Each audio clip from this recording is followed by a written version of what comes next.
ঊনকোটি জেলার অন্তর্গত পশ্চিম আন্দারছড়া গ্রামের চাকমা সম্প্রদায়ের অন্তর্ভুক্ত দুই পরিবার পূর্ণজয় চাকমা এবং তরুণ চাকমা বৌদ্ধ ধর্ম ত্যাগ করে খ্রিস্টান ধর্মে ধর্মান্তরিত হন 2022 সালের নভেম্বর মাসে। খ্রিস্টান ধর্ম ধর্মান্তরিত হওয়ার পর থেকেই চাকমা সামাজিক বিচার কমিটি এবং আদম পঞ্চায়েত উক্ত দুটি পরিবারকে সমাজ থেকে বহিষ্কার করে এবং বিভিন্ন ধরনের হুলিয়া জারি করা হয়। বিগত এক বছর ধরে এ দুটি পরিবার দুর্বিষহ জীবন যাপন অতিবাহিত করছে। এ বিষয়ে পূর্ণজয় চাকমা এবং তরুণ চাকমা উচ্চ আদালতে রিট পিটিশন করে। মঙ্গলবার এই মামলার শুনানি হয় উচ্চ আদালতের বিচারপতি অরিন্দম লোদের বেঞ্চে।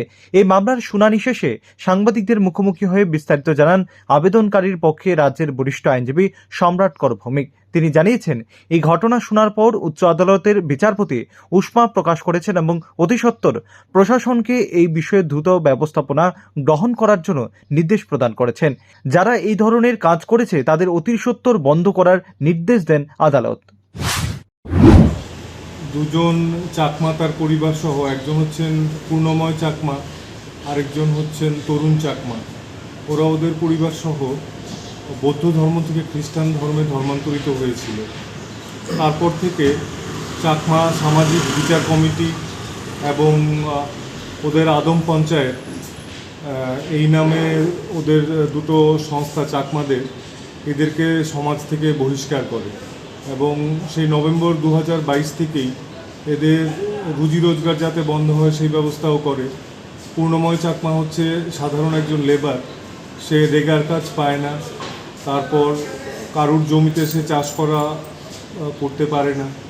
আর তরুণ চাকমা উনি হচ্ছেন একজন সামান্য অটোরিকশা ড্রাইভার। উনার অটোতে যাতে কেউ না ওঠে সেই মোতাবেক ফরমান জারি করা হয় যে কেউ যদি উনার অটোরিকশাতে চড়ে তাকে 30 বা 40 হাজার টাকা ফাইন দিতে হবে।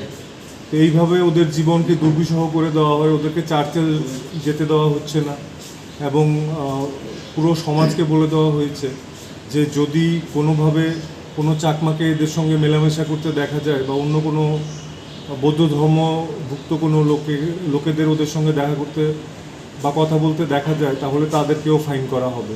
এবং এই সমস্ত জিনিস করা হয় চাকমাদের কাস্টমারি ল এর নাম দিয়ে। অথচ আশ্চর্যের বিষয় হচ্ছে যে আমাদের ত্রিপুরা রাজ্যে চাকমাদের কোনো কোডিফাইড কাস্টমারি ল আজ পর্যন্ত হয়নি। আমাদের প্রতিবেশী রাজ্য মিজোরামে 1997 সালে কাস্টমারি ল প্রথম তৈরি করা হয়েছে এবং ত্রিপুরার চাকমারা মূলত ওটাকেই ফলো করে, আমাদের কাস্টমারি ল এই কথাগুলো। তো এটা করতে গিয়ে ওরা চাকমা কাস্টমারি ল এর নাম করে এই ধরনের অবিচার চালিয়ে যাচ্ছিল। তো মিজোরামের কাস্টমারি ল এক্সামিন করে দেখা গেছে সেখানে বলা আছে পরিষ্কার যে কোনো চাকমা তার নিজস্ব পছন্দ অনুযায়ী ধর্ম অবলম্বন করতে পারে, এতে চাকমা সমাজের কোনো বাধা থাকতে পারে না। আর কেউ যদি বাধা দেয় তাকে 500 টাকা ফাইন বা ইন্ডিয়ান পেনাল কোড অনুযায়ী তার যাতে শাস্তি হয়। তো এই সমস্ত বিষয় নিয়ে এদের জীবন জীবিকার প্রশ্নে এরা মহামান্য ত্রিপুরা হাইকোর্টের সামনে দুটো রিট পিটিশন ফাইল করেছে, পূর্ণময় চাকমা আর তরুণ চাকমা। আজকে